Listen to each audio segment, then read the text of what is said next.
السلام علیکم، hope you all will be fine. اور آج جو ہے ہم نے پچھلے ویڈیو میں جو ہے نا وہ ہم نے ماڈل پیپر مکمل کر لیے ہیں جو ایم سی کیوز بیس پر تھے، اور آج ہم جو ہے چند شعری اصطلاحات یعنی کہ شعری اصطلاحات کا سلسلہ ہم نے شروع کر دیا ہے۔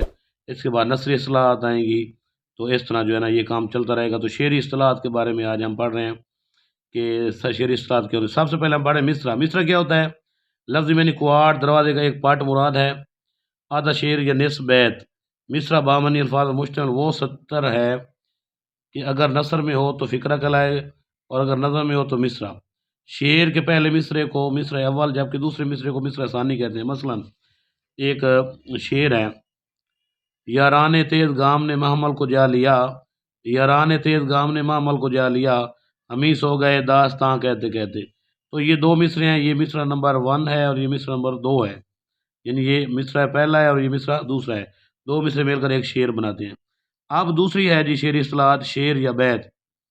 لفظ معنی سخن موضوع، دو مصرے جو ایک وزن کے ہوں اور ایک خیال ظاہر کریں تو وہ شعر یا بیت کہلاتا ہے۔ مثلا یاران تیز گام نے محمل کو جا لیا، ہم محو نالہ جر سے کارواں رہے، زمانہ بڑے شوق سے سن رہا تھا، زمانہ بڑے شوق سے سن رہا تھا، ہمیں سو گئے داستاں کہتے کہتے۔ تو اب یہ شعر یا بیت کی جو بہترین مثال ہے۔ اس کے بعد ہم پڑھتے ہیں قافیہ۔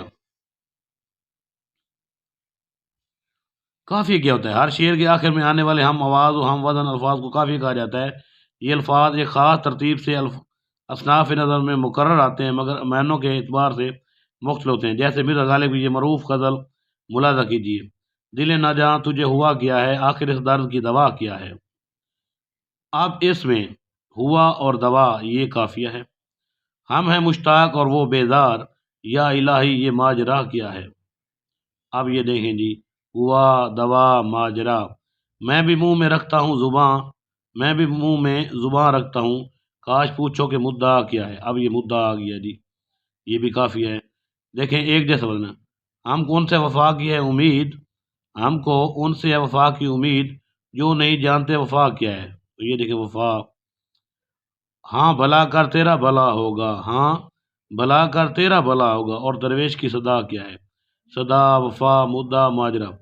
میں نے مانا کہ کچھ نہیں غالب، مفت ہاتھ آئے تو برا کے۔ تو یہ برا جو ہے اس میں قافیہ ہے جی۔ سب سے پہلے مصرع، پھر شعر یا بیت، اور پھر ردیف، اور قافیے کے بعد جو ہے نا اب اگلی اصطلاح جو ہے شعری وہ ردیف ہے۔ لغوی معنی ہے گھوڑے پر سوار کے پیچھے بیٹھنے والا آدمی، مگر اصطلاح شعر میں قافیے کے بعد آنے والے وہ لفظ یا الفاظ جو جوں کہ تو دہرائے جائیں، بار بار جو ہے ردیف کرانے۔ جیسے مرزا غالب کی پہلے میں نے غزل بتائی ہے، تو اس کے بعد جو الفاظ ہیں وہ ردیف آئے ہیں، ٹھیک ہے جی۔ اس کے بعد نیکسٹ جو ہے اگلی اصطلاح وہ مطلع ہے۔ لغوی معنی طلوع ہونے کی جگہ کے ہیں، اور مگر شعری اصطلاح میں کسی قصیدے یا غزل کے پہلے شعر کو جس کے دونوں مصرے ہم قافیہ یا ہم ردیف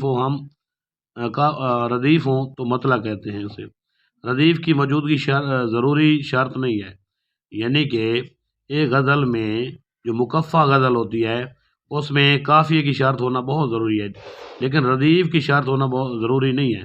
مرزا غالب کی ایک زبان زد خاص و عام غزل کا مطلع ہے، ابن مریم ہوا کرے کوئی، ابن مریم ہوا کرے کوئی، میرے دکھ کی دوا کرے کوئی۔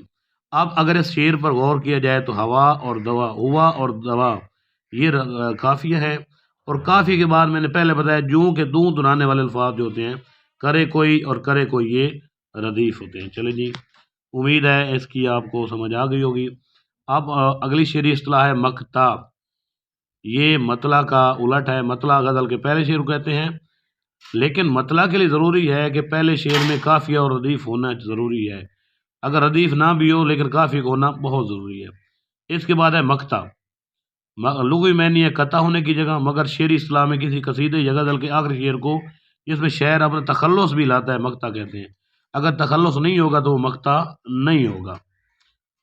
جیسے کہ ایک مثال ہے، مال ہے نایاب اور گاہک ہیں اکثر بے خبر، مال ہے نایاب اور گاہک ہیں اکثر بے خبر، شہر میں کھولی ہے حالی نے دکان سب سے الگ۔ اب اس میں حالی آیا ہے تو تخلص کے اوپر یہ علامت ہوتی ہے، انہوں نے نہیں لگائی، تو یہ ہے جی مقطع۔ تاہم اگر آخری شعر میں تخلص استعمال نہ ہو تو میں نے پہلے بتایا وہ مقطع نہیں کہلائے گا بلکہ وہ آخری شعر کہلائے گا۔ اس کے بعد آخری جو ہے آج کی ویڈیو کا آخری جو ہے نا شعری اصطلاح وہ ہے بند۔ کسی نظم کا وہ حصہ جس میں کسی خیال یا واقعے کو ارادی طور پر بیان کیا گیا ہو اور جس کے آخری مصرے یا شعر قبل ازیں کہے گئے اشعار مصروں سے مختلف ہوں، ایسے ہر بند میں نظم کی نوعیت کے مطابق 3 سے لے کر 10 مصروں تک ہو سکتے ہیں، یعنی مثلا مربع کی شکل میں ہو سکتے ہیں جس میں 4 ہوتے ہیں مصرے، اور اس میں رباعی اور قطع ہوتا ہے۔ لیکن قطعے کے لیے ضروری نہیں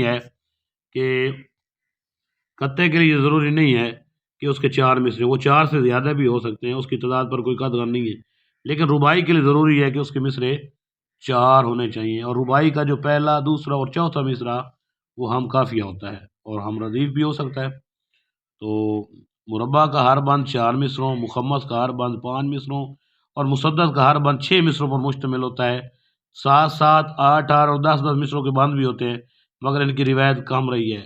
اردو ادب میں یعنی اردو کی شاعری میں اگر دیکھا جائے تو سب سے زیادہ مخمس اور مسدس میں جو ہے نا بند وہ لکھے گئے ہیں، جیسا کہ اردو کی ایک طویل نظم ہے جس کا نام ہے جی مسدس حالی، تو جس میں 294 بند ہیں، تو وہ مسدس کی شکل میں لکھی گئی ہے، یعنی کہ ہر بند میں 6 6 مصرے ہیں، تو وہ مسدس کی ایک پہچان ہے۔ تو اس کے بعد مخمس کیا ہوتی ہے، اس میں 5 مصرے ہوتے ہیں، تو یہ ہوتے ہیں جی بند۔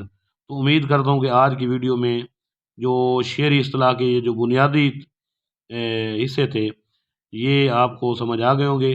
اس کے بعد آگے ہم جو ہے نا مزید جو ہے نا اس ویڈیو کو اس سلسلہ چلائیں گے، تو اگلی ویڈیو میں ڈسکس مزید کریں گے۔ تو آج کے لیے اتنا ہی کافی، آپ اپنا خیال رکھیے گا، خدا ہم سب کا حامی و ناصر ہو، خدا حافظ، اللہ نگہبان۔